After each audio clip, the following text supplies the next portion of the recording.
Today we're going to be looking at how we can take multiple images, merge them into one to create the scenes that we want to do while having a cohesive look to everything, making it look like it belongs together. That's really what Photoshop is. So what I've given you today is a zip file. In this zip file is a folder with 6 images that you can utilize. On a Mac, you can double click on this, that'll open up that folder.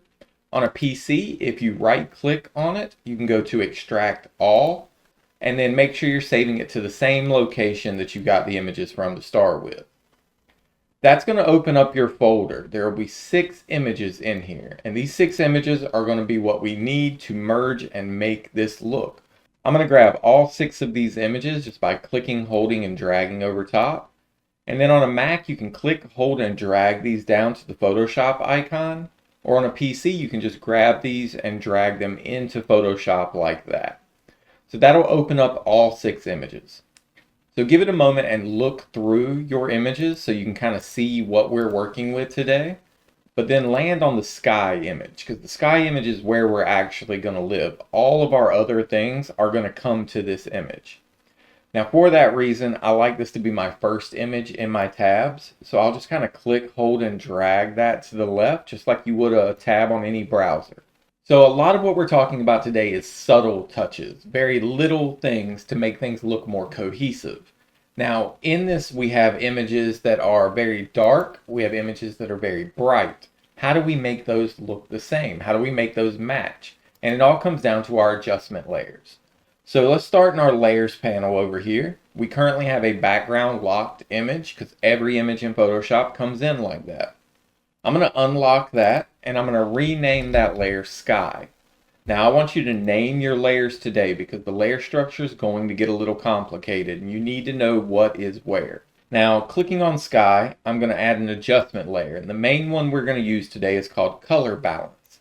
Now the color balance asks what colors in this image do you want to bring up and which ones do you want to suppress. For example, if I pushed up the red, I would see more reds, I would see less cyan colors.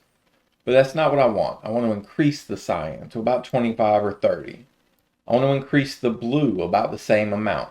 So this gives kind of a sloped look. It makes my image more blue, right?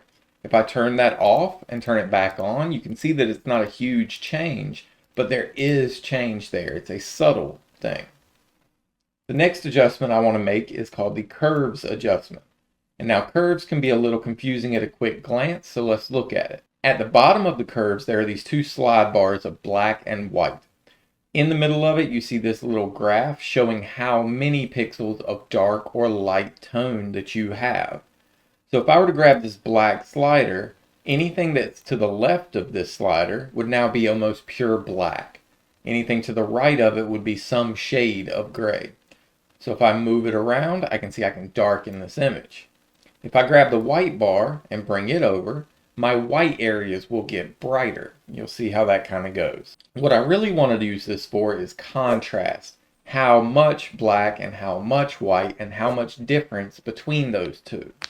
So I'm going to go about 1/3 of the way up and I'm going to click on this white line that's going through it. That's going to create an anchor point. I'll click, hold, and drag that down just a little bit, subtle touches. I'll go about 1/3 of the way up and I'll do the same thing in reverse, going up a little bit. This is called a subtle S curve. It makes just a little bit of an S. Now if I turn that off and on, you can see it's not a big difference, but there is a difference of increasing that contrast. So that's key to what we're doing today. Now let's zoom in on the layers real quick and make sure that we're doing the right thing with the layers. In the layers, each adjustment layer that we have is going to be above the image we want to change, which is the sky layer. But if I had stuff underneath this, these would also be affecting all the way down. So that creates an issue for me. Adjustment layers affect everything below the adjustment layer. Now I want these to be clipped to the sky layer. So right here I've got an option at the bottom of the properties panel to clip that to that layer, or I can hold Alt or Option and just click underneath each one of these, and that will create that little clipping mask down. That arrow is pointing down to the main layer. These affect that layer. That's what it comes down to. Now we're going to be doing that a lot. I'm not going to say it every time I do it, but understand every adjustment layer, except for the very last one, needs to be linked down. Got it? Good. Now let's go to the mountains, please. Now we need to make a selection of the mountains, and how you make selections today is entirely up to you. There are easier ways and there are harder ways to do it. So what I'm going to do is I'm going to grab my object selection tool. W is the shortcut. And when I hover over the sky or the mountain, I see it makes a pretty good selection of either one. So I'm going to click on the mountain, and it's going to make a selection of the mountain. But if I look very carefully here, I can see that there is an issue where it's cutting a hole in one part of the mountain. So the object selection tool makes a very good first touch. I might come in with my quick selection tool and just kind of run it across that top just to make sure that it's getting all of those little pieces. Once I have that, I'll use the option for layer mask. Good. Now that cuts that mountain out. I'll go ahead and rename that layer mountain so that when I bring it over, it's already named. Now with my move tool, I can click, hold, and drag this to sky like this, bringing it to the middle and letting go. Now the mountains come in pretty large, so I'm going to hit Command T to free transform these. And I want this to be just about as wide as the actual image. Now notice that where I placed my mountains, it's kind of high in the image. I've got this extra area down below. Don't worry about it. I don't want the mountains touching the very top. I want them a little bit up though, so that they look large and kind of in charge there. Now check your layers. Where did that layer go? I can see it got clipped into the sky layer. This is going to be another fight that you're going to have along the way. So we want to make sure that our layers are ordered correctly, and things that are clipped should be, and things that are not should not be. So this image should not be clipped. Hold Alt or Option and make sure that's not happening. If that didn't happen for you, good, you're fine. Alright, so I want to make some adjustments to this mountain. It looked like it was taken during the morning time or like at dusk. It's got these bright pinks on it, so I want to kind of adjust how this looks so that it matches this night sky that we have in the background. So on the mountains, I'm going to add an adjustment layer of color balance, and I'm going to increase my cyans and my blues. So that's already going to help it pretty significantly. But as I look at it, I see that it still looks too bright. It still doesn't look like night, right? So there are options in the color balance, and we're currently playing with the mid-tones. These are like the middle 50% of pixels. But we can mess with the shadows and the highlights, which are the brightest 25% and the darkest 25%. So I'm going to go to the highlights because these pinks areas are kind of bothering me. I'm going to increase my cyan in that. I'm going to increase my blue in that. And I'm actually going to grab this middle bar because you see a lot of pinks happening here. I'm going to bring up the green just a little bit, not a lot. I'm at about 20 or so. And that'll kind of give that a little more neutral color. Then I'm going to go to my shadows, and I'm going to do the same thing, increasing my cyan, increasing my blues, and it makes a much darker feel to it. If you want to kind of play around with this to kind of get it matching how you want it to, there might be some plays to make it look a little cleaner. It's up to you. There's no perfect way of doing anything.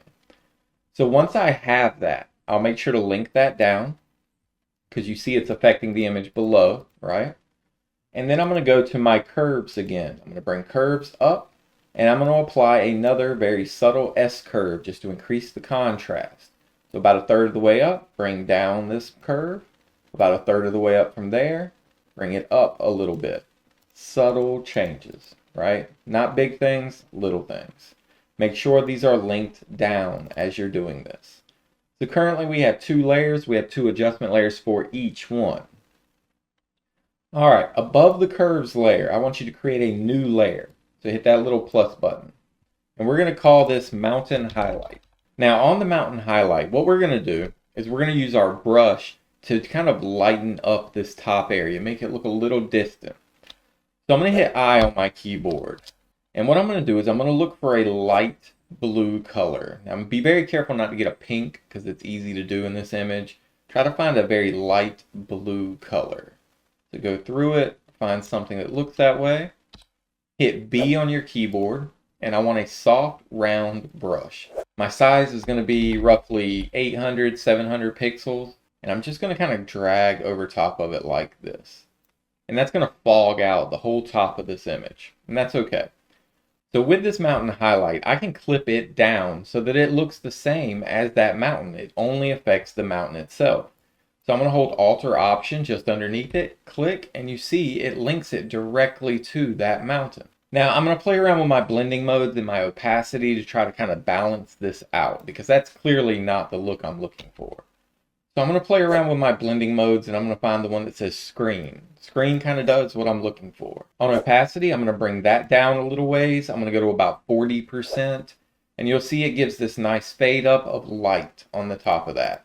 You can see the difference just by clicking on it. It looks more realistic with that mountain highlight, right? Now I want you to click on curves that's underneath the mountains. And we're going to create a new layer in that location as well. So I'm going to hit that plus symbol.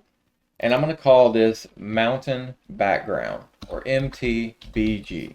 Now with the mountain background, I'm going to keep that same brush, and I'm just going to give a very light touch along the edge of this mountain. So if you watch, I'm just going to kind of click, drag slowly to create a little bit of a glow to that mountain.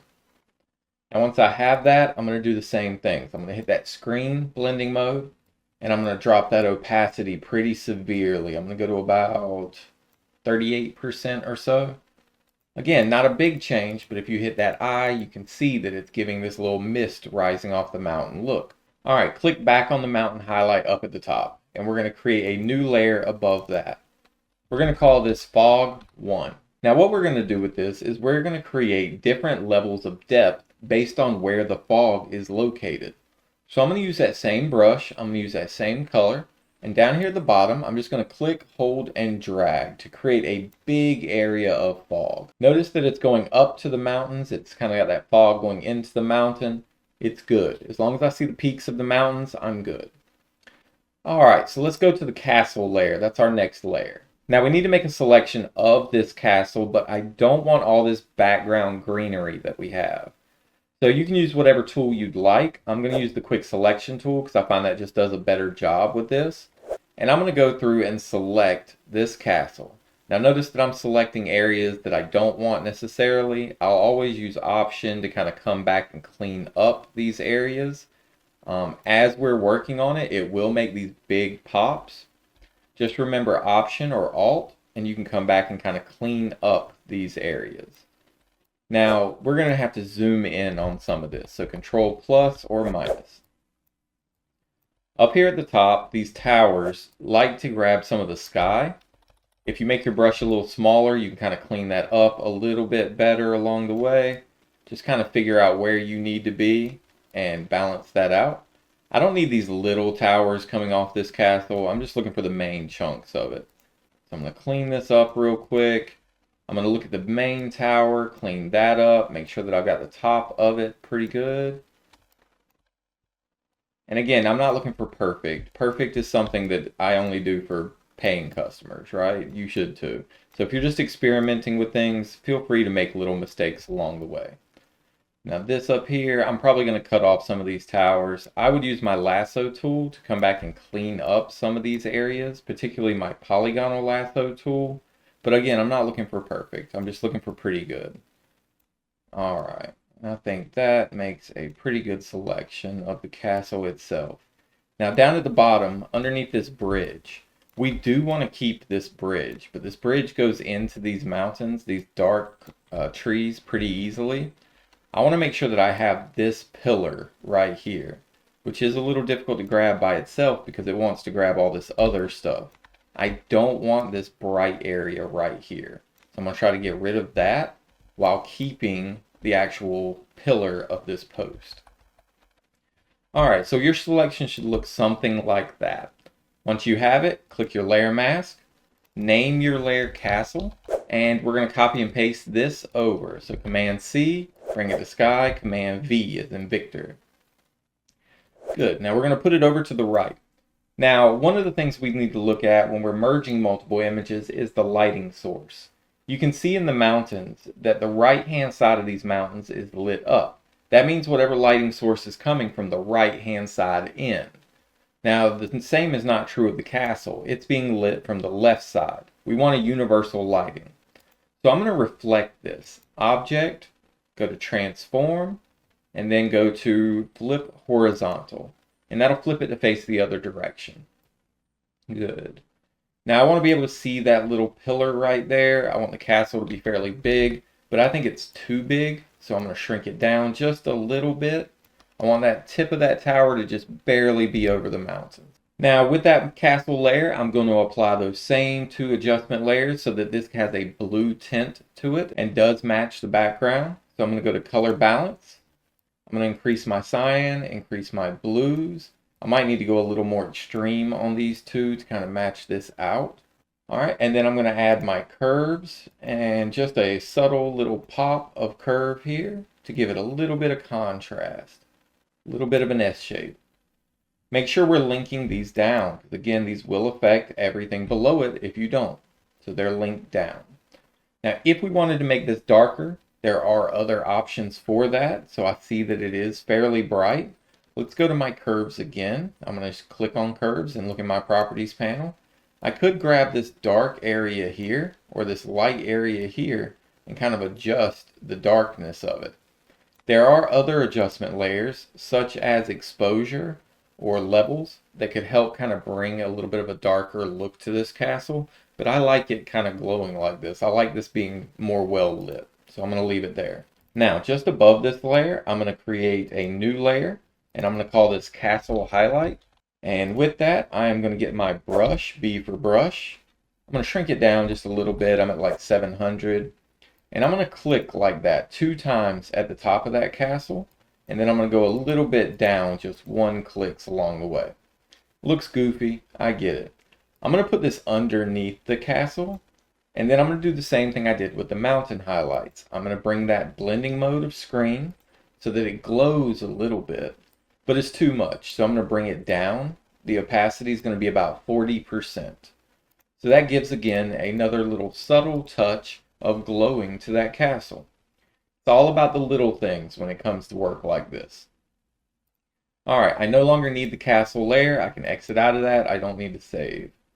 Next, I'm going to grab this ground.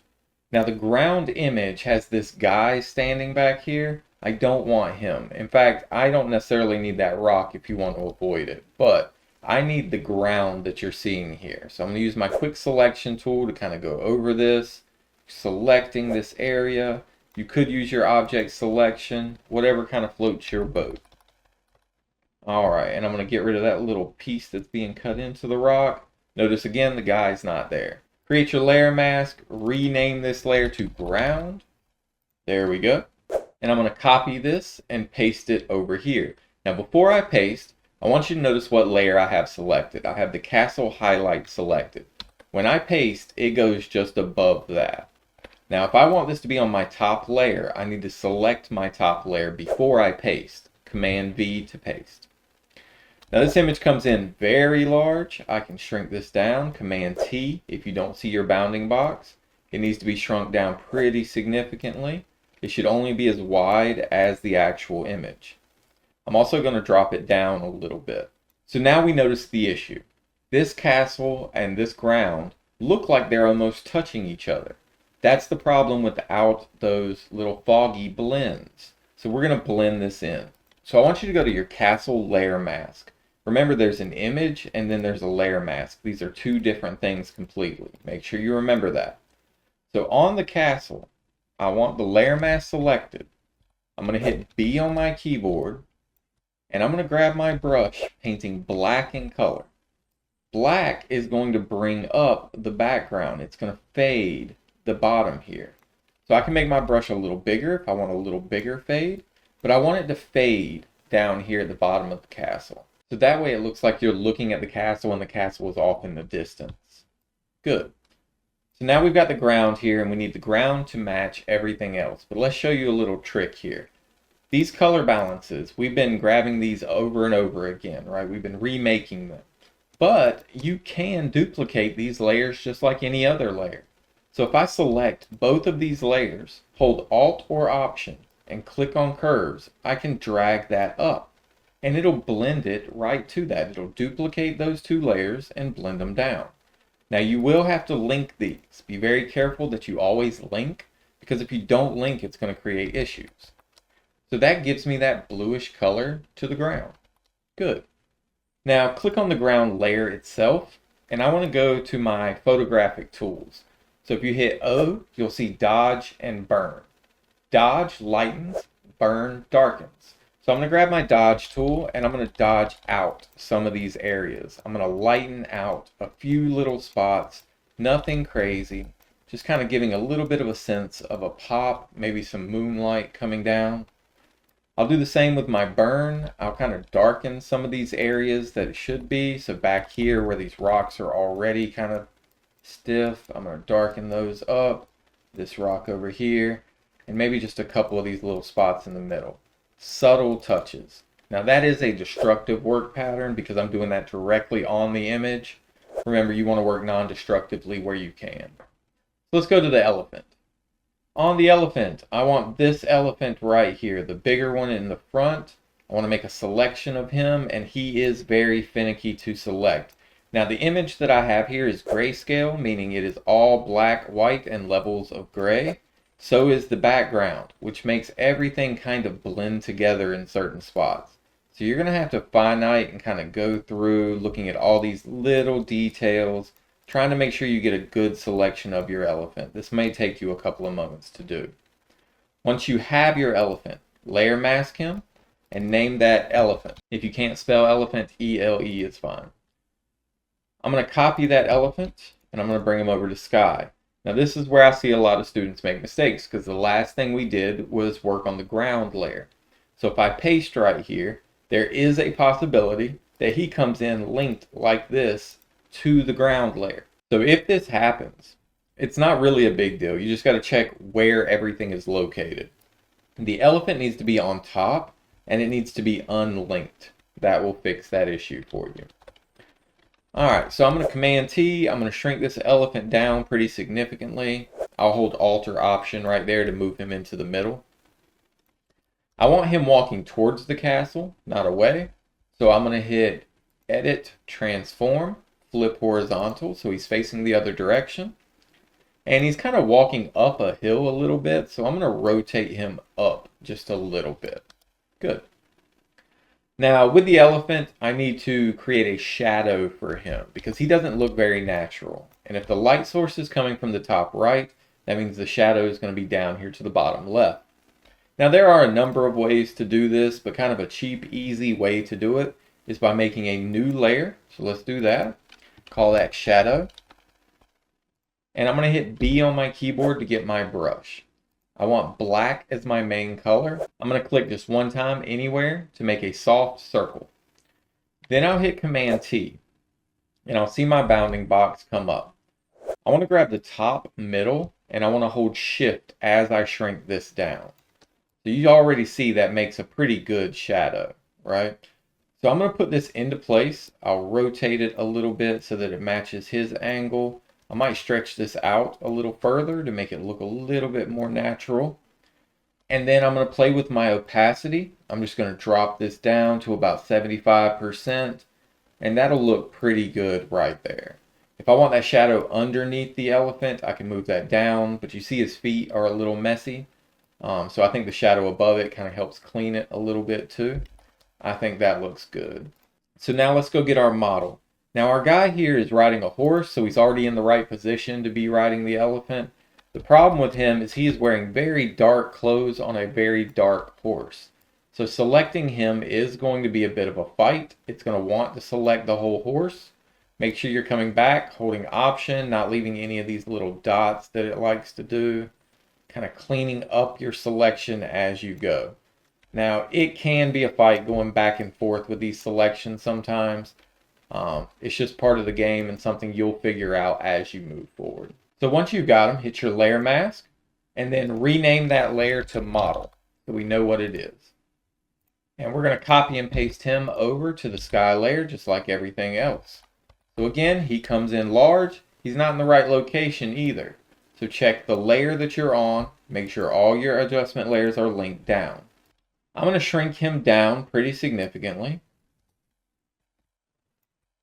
And it's going to make it so that he looks small on that elephant. I want the elephant to look extra big, and to do that, he needs to look a little extra small. Good. So I need to flip them around, edit, transform, flip horizontal, and I'm going to need to angle him just a little bit as well. So Command T, rotate just a little bit. You want to make it so his rear is kind of like on the elephant here. That makes it look more natural. Now on that same shadow layer, because that's above the elephant here, I can add a shadow to him the exact same way, and it's already going to come in with that opacity. So the shadow I want on him is just a subtle touch behind his legs here to make it look like he's sitting on top of that elephant. So just a little bit of a touch, it doesn't have to be much, to kind of blend him in a little bit better. Good. Now we're missing 2 adjustment layers on each one of those images. So because we already have our curves here, we know exactly where they go. Hold Alt or Option on curves and color balance, drag it above the elephant. Make sure to link them down. That'll turn your elephant blue. Let me zoom in so we can see it. I'll do the same thing to the model, dragging them both up above the model and blending them down. So that way your model turns a little bit blue. One last touch I would do to the model is I would grab that dodge tool, O, and I would lighten the front side of him just a little bit so it looks like he's facing towards the light source. I would do the same thing to the elephant too, kind of the front of his tusks and the front of his legs, kind of making that a little brighter to make him pop a little better. Alright, so that's what we have, and that's how we blend all of these images together to kind of create a cohesive unit. Now the last touch I like to do is kind of blend all of these together with one filter. So click on the top layer, which is my curves layer, and I'm going to create a new adjustment layer called Photo Filter. And with the photo filter, I can apply any of these different filters or any color I want it to be out of the rainbow. Now when I choose a different filter or a color, I need to choose also how dense that color is. So if I want more yellow, I can push this up, and you'll see that that helps bring all of your colors together. Yellow is not exactly what I'm looking for. I'm probably looking for some cooling filter because this was very blue. Or I can go to something very different to give it a much different look. Pick whatever you like. Up to you. Now before you're done, I'd like you to click right here on this mountain range, and I would like you to type your name. Pick a different font, pick a different font size, pick a different color, whatever kind of floats your boat. Alright, once you have your name in place, I want you to use your FX, your layer styles. And I want you to apply a different type of layer style to your name. I want you to change the color. I want you to play around with the gradients. I want you to blend things down as you want. I want you to add stroke, bevel, drop shadow, whatever floats your boat to make your text look good. That's how you sign the document and you know you're done with it. Alright, so what did we look at today? We looked at the adjustment layers specifically. We beat those to death. Nobody can say they don't know how to use an adjustment layer at this point. We looked at how to clip them down, but not only how to clip down adjustment layers, but how to clip down other images as well. We looked at moving images in. We looked at changing the color of these images so that they all kind of match and have a cohesive look. We looked at subtleties, the art of little things. It's a lot we went over in this lesson. So that's your daily dose of design. I hope this video has been helpful to you. If it has, feel free to like and subscribe to the channel. I always appreciate that. Otherwise, see you in the next one.